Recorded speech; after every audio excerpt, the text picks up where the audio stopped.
harree boon irra kaa'ee booniin bashannansiisi buluu ni danda'a. Gammachiisa waan danda'an. Oduun takka takka akka jettutti yooniif egaa ati gammachiis yeroo ammaa kana bitachuu dandeessi. Akkamitti booniin qarshii 1,100 takka Itoophiyaadhaan jaalallee ta'e hoggaa shawwajii jiraatte jala akkamitti qarshii 1,100 si fudhatti jee warri viidiyoo waraabee komentii godhu suni jiranii dubbii tana akkamiin ilaalta? Joosi dubbii tana akkamiin ilaalta? Ati jaalallee ta'e hoggaa 5 hojii jiraatte ta duraanii jechuudha. Sababa booniin iPhone fi qarshii Itoophiyaa 1,100 kannitetti isii san dhiistee kunoo booniin si fudhatte oduun jettuun ni jirti. Ati ammoo asitti faamiliin kiyya Joosii fi boonii ni beektan jaarsaa jaartiidha uummata addaati jechuudha. Isaan kun interview godhanii turanii mee interview kanarra waan isaan jaallalleetti react goone jechuudha. Mee dhageeffadhaa inni jedhama. Istaayilii shamarratti ulantee hin beekne. Waa istaayilii shamarran itti ulantee mee wajjumanaa dhageenyime. Maatiin koo sooressadha baay'ee gullisoo keessatti jechuun qabu. Akka gullisootti maatii warra jii qabu jedhamanidha. Giddu galeessumatti amma kanattis warra ol kaafaman mitis warra gadi buufamanis miti. Otuun barbaade amma sa'aatii kanatti wanta hin barbaade naa gochuu danda'u. Even abbaan koo yoo nama ka'ee gammachiisii naa bitee nama gammachiisii makiinaa bitee naa kennuu danda'a. Sigaleeranii wanta barbaade naa gochuu danda'a abbaan koo. Maaliif warra abbaa lafaati warra lafa qabanidha. Lafti isaanii akkasi. Kan akaakayyuu koo akkasi. Kan obbolaa abbaa koo akkasi. Kan abbaa koo akkasi. Even yoo xiqqate buna doomee qabu. Okay. Dhageessanii maal isin gammachiis jechuun maqaa namaan seenaa. Gammachiis jechuun VAT miliyeena 80 birrii Itoophiyaa jechuudha. Akkam jettaa? Koo inni VAT gammachiis kana harree see. Harree bituu fi danda'an. Qotee bula deemi. Qotee bula deemi. Harree boon irra kaa'ee booniin bashannansiisi buluu ni danda'a. Gammachiisa waan danda'an. By the way jechuudha. Jecha isaa kana appreciate godheetiin jira. Dinqisiifadheetiin jira. Maaliif ni beektanii? Waan bareeda. Waan bareedaadha. Garuu qabaattee dhugumaan jechee ati jette yoo dhugaa taate jechuudha. Waan bareedaadha. Waan garuu rabbi siifillee haa godhu. Waan bareedaadha.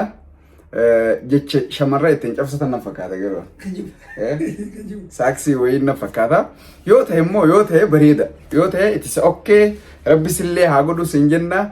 Garuu ammoo dhugaan nutti fakkaachuu dideeti viidiyoo kana react godhu jirra. YouTube channel hayyarra daawwattanii Facebook irratti gadiin dhiisaa. Joosii fi boonii ni beektan gaa ummata oduun takka takka akka jettutti yooniif egaa ati gammachiis yeroo ammaa kana bitachuu dandeessi. Akkamitti booniin qarshii 1,100 takka Itoophiyaadhaan jaalallee ta'e hoggaa shawwajii jiraatte jala akkamitti qarshii 1,100 si fudhatti jee warri viidiyoo waraabee komentii godhu suni jiranii dubbii tana akkamiin ilaalta? Joosii dubbii tana akkamiin ilaalta? Ati jaalallee ta'e hoggaa 5 hojii jiraatte ta duraanii jechuudha. Sababa booniin iPhone fi qarshii Itoophiyaa 1,100 kannitetti isii san dhiistee kunoo booniin si fudhatte oduun jettuun ni jirti. Ati ammoo asitti faamiliin kiyya tujjaarota ammatti gammachiis bitanii naa kanuu ni danda'an jetteetti dubbatu jirta jechuudha. Dubbiin tun wal faalleessite na fakkaatti.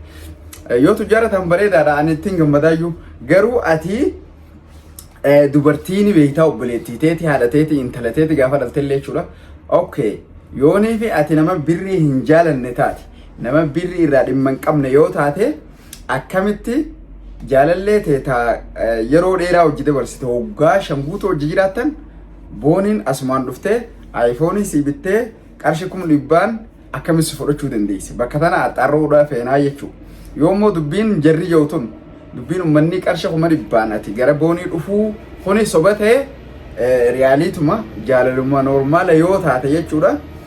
Jecha ati jette kuni dhugaa ta'uu mala dubbii teenii dhugoomsinaa jechuudha.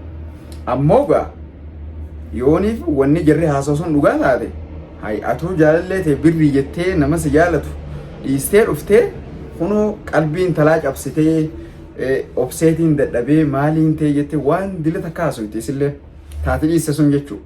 Eddisu jaalachaa turteen se'a waan dilata kaasuuti viidiyoo dhageeffadheetiin jira waan isin haasa'utus barreeffamaan jechuudha. Ani qalbiin na cabxeetiin jirte footoo gaddaa kana kan hunda poosti godhaa turte hedduu gorana nyaatti. Intalli booniin tun ammoo akka birriidhaan harkaa si baafatte gaafa isii hojii jiraatanillee ati maallaqa booniin ergituun akka isii gabbazaa turte isii duraanii san maallaqa booniin sitti ergituun isii duraanii sanillee gabbazaa turte yan gizee himan jechuudha. Nama akkas ta'uu ture akkamitti amma gammachiis bitachuu danda'a yeroo ammaa kanatti. Kun egaa dandeettii rabbii ta'ullee malaa dubbiin ta'etillee dhugaa ta'uu malaa garuu waan namni jedhutin dhugaa ta'uu malaa akka atilleen isii san hedduu jaalattu barreeffama keessatti mul'atee ture jechuudha. Namoonni hedduun ammoo ati gantuu jaalalaatii nama jaalalaaf ta'u miti nama maallaqa jala deemuu jedhanii si qomatan shamarran baay'inaan jechaadha. Kunoo footoo eeksi godhanii baay'inaan shamarran poosti godhaa jiran. Jiddumaanuu jechuudha. Hordoftoonni yerra baay'een isaanii ijoollee muslimtoota Oromoo sanuu muslimtoota. Ani ammoo akkaan fedhu ni beektanii ijoolleen waaqayyootiis ijoolleen peenteetis ijoolleen ortodoksii islaama hundinuu akka follow na godhaniin barbaada subscribe akkana godhaniin barbaada maaliif ni beektanii amma baay'inaan ijoolleen islaamaa dubbii Joosii fi Boonii tana kuwan qaban ani ammoo hedduu ilaaleetiin itti hofloo ture jechuudha. Kanaaf jecha amma fuudheetiin hordoftoota kiyya biraan gaha dubbii teessan tana isaanis fannee atti godhanii anilleen hara jechaa jiru jeessa foofan akkasi beekuu qabdanii akkasin isin jaa mee follow na godha mee ijoolleen waaqayyoo ijoolleen peente ijoolleen kiristaanaa follow na godha Facebook irrattis YouTube irrattis subscribe godha dabbal show guddisaan isin jaa anilleen follow isin godha wal keessa deemuu qabna jechuudha. Amma ajandaa guddaadha waa'een Joosii fi Boonii kun ajandaa guddaadha ijoollee gara peente gara kiristaanaa kana biratti garuu ijoolleen musliimaa irraa quban qabdu waan biraa keessa jirti ijoolleen Harargee Arsii Jimmaa quban qaban ajaa'iba akkasi saniif jecha fuudheetiin ajandaa kana isaan biraan isin egaa isinis ijoollee waaqayyoo hundi keessanuu jechuudha.